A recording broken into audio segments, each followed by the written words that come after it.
Good morning all of you. Welcome back. We will continue with our chapter. We had completed the chapter and we were supposed to discuss the question answers.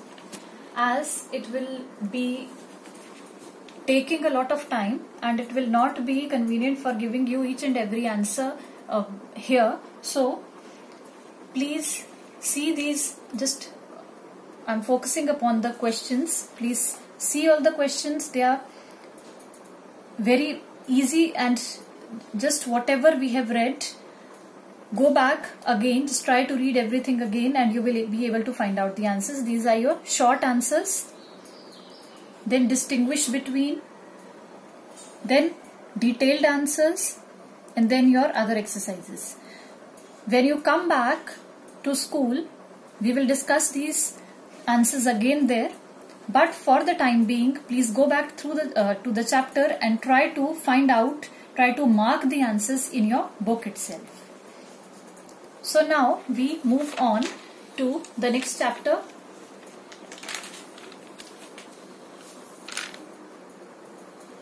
Chapter number 2, the atmosphere. Very, very easy and very interesting chapter. Please pay attention. Now, atmosphere.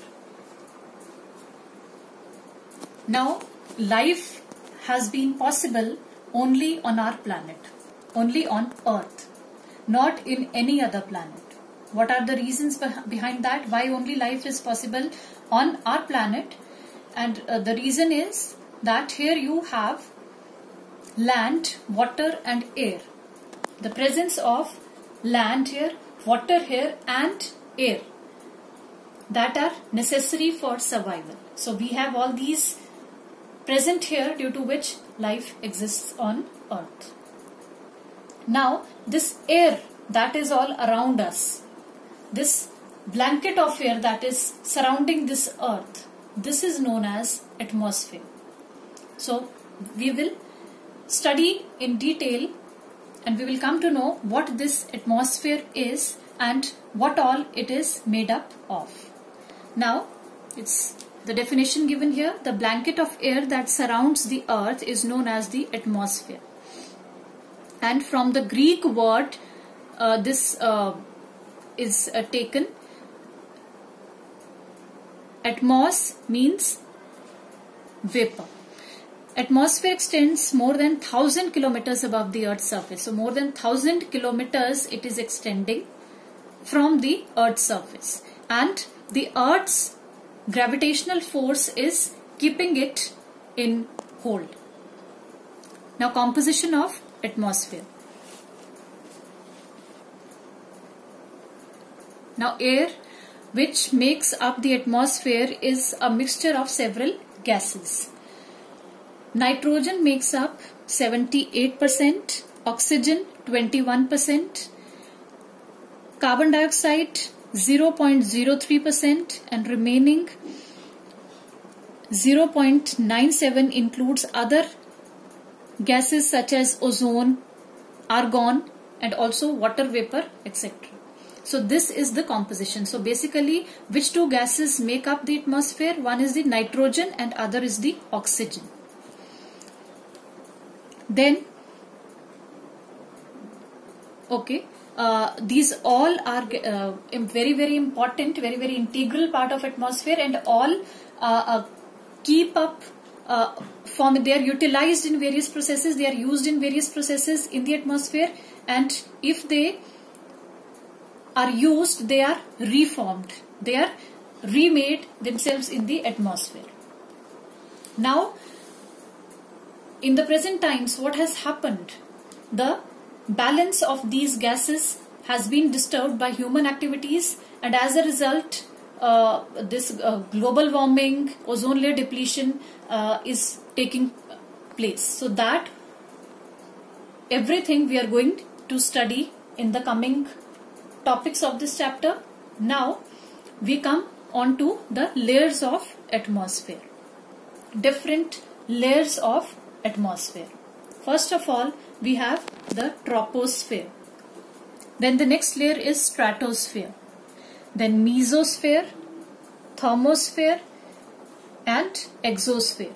You can see this diagram here, very important diagram indicating the different layers of atmosphere. I have drawn this same diagram here so that it is more, you understand it more properly. First layer, we come back here to the first layer, that is troposphere. This is the lowest layer. You have your Earth's surface, this is your Earth's surface, and the first layer is your troposphere, the lowest layer and the densest of all the layers in the atmosphere. This is the troposphere. Now, it extends about 18 kilometers above the equators and only about 8 kilometers above the poles. So, you can see here from equator, it is extending up to 18 kilometers. But at the poles, it extends up to 8 kilometers only. So this layer is your atmosphere. Now, very important layer. Just come back here to this explanation that is given here. It acts like a blanket. It prevents days from becoming very hot and nights from becoming very cold. Within the troposphere, the temperature decreases as we move up. Most of water vapor, clouds, dust particles are found in this layer. Troposphere gets its name, okay. Now, very important layer. And as we move up, or in other words, with altitude, the temperature starts decreasing. So as we move up, the temperature starts decreasing, and in this is the layer where all this phenomena like cloud formation, water vapor, etc., or formation of dust particles, they all form here in this layer. The layer that is, you can say, the layer of air that is around us and that is visible to us. So that is your troposphere. Cloud formation, you can see here it's mentioned. Cloud formation takes place here and it just controls the climate. The days would have been very hot and the nights would have been very cold. But here, and we will study about this in detail later on. So this is the layer of the earth that controls all this these processes and makes life possible on earth, and by acting as a blanket. Okay, so one more thing, upper limit of troposphere is marked by tropopause. Another term here, this you have to remember. What do you mean by a tropopause? Now, this upper limit of the Earth's of this layer means when this layer ends up and the next layer begins. So the upper portion of this layer is known as troposphere. After this troposphere, the next layer begins, and the temperature keeps on decreasing with altitude. So this was your troposphere, 18 kilometers from equator and 8 kilometers from poles. It extends. Now, second, stratosphere.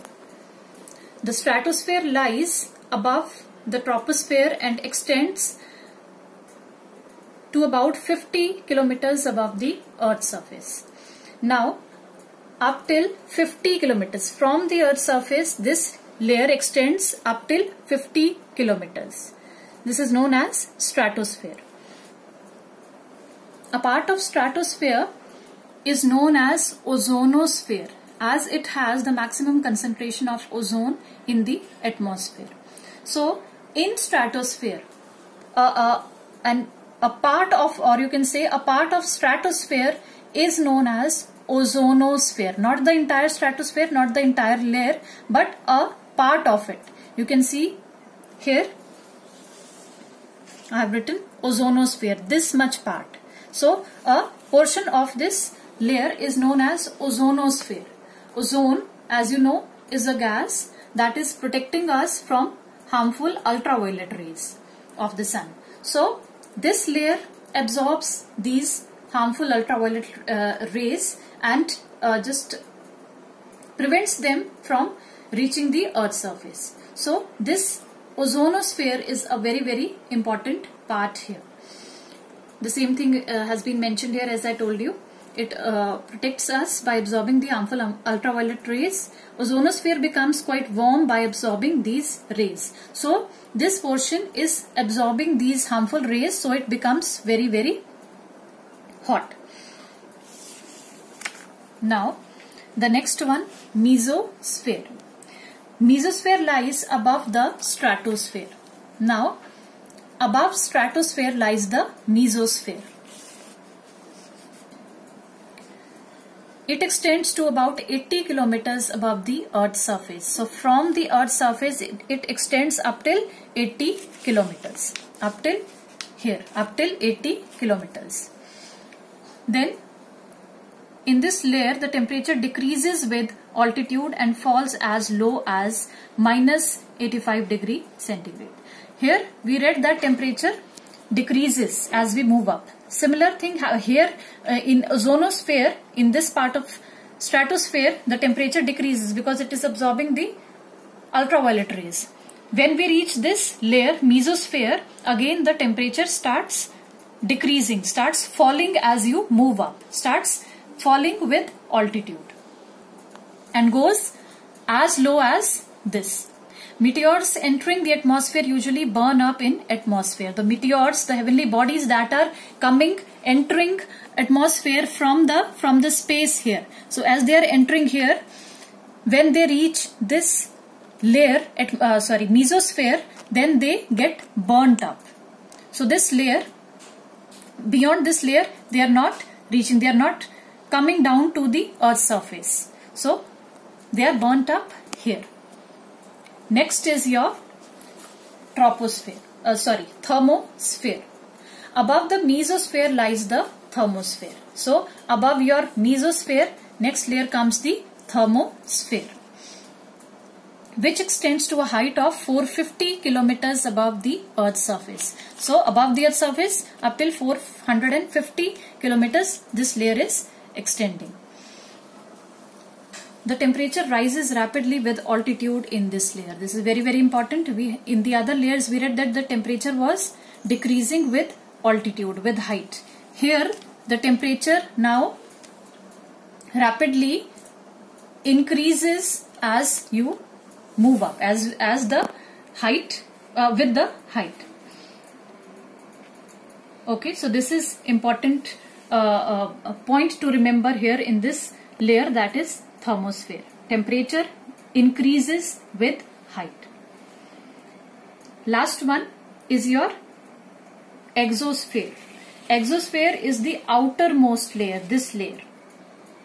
You can see in the diagram, I have not drawn a line here, I have not closed it because beyond it lies the space. So it is the outermost layer of the atmosphere. Outermost layer, the upper reaches of this layer merge with outer space. So these upper parts of this layer get merged with space. Okay, then is the temperature in the exosphere is very high. So temperature here is very, very high. There is a layer in the atmosphere in which the molecules of atmospheric gases are broken into charged particles called ions. This layer is known as ionosphere. There is a layer in atmosphere where and this is not a separate layer, but this is a part of this exosphere, thermosphere and mesosphere. A part of exosphere, if you see the diagram properly, if you see here properly, I have drawn this portion of exosphere in a dotted line. This is a complete line, but here it is dotted. Here also a part of thermosphere I have drawn in this line. I have drawn in dotted form. Here also it is in dotted form. So a part of this layer, that is this part, this much part, then a part of this layer, and then this entire layer, mesosphere.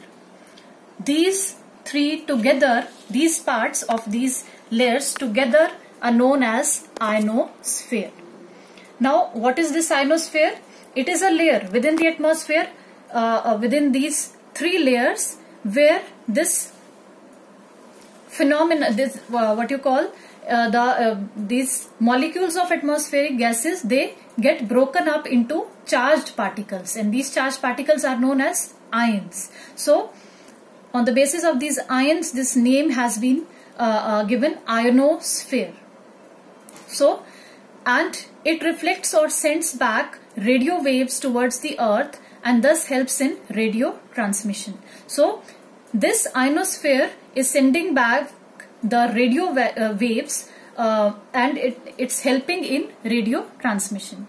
Ionosphere starts at about 50 kilometers and extends to about 1000 kilometers above the Earth's surface. So from here, from the Earth's surface, it extends from 50 kilometers, that is from here up till here, but not the entire part, not all the three layers together, but some part of this layer, some of this layer, and the whole of this layer, they are together called ionosphere. Now, importance of atmosphere. Why this atmosphere is important for us, for life. Points have been given here. Atmosphere gives us oxygen that we breathe. So we need oxygen for our survival. So this is present in atmosphere.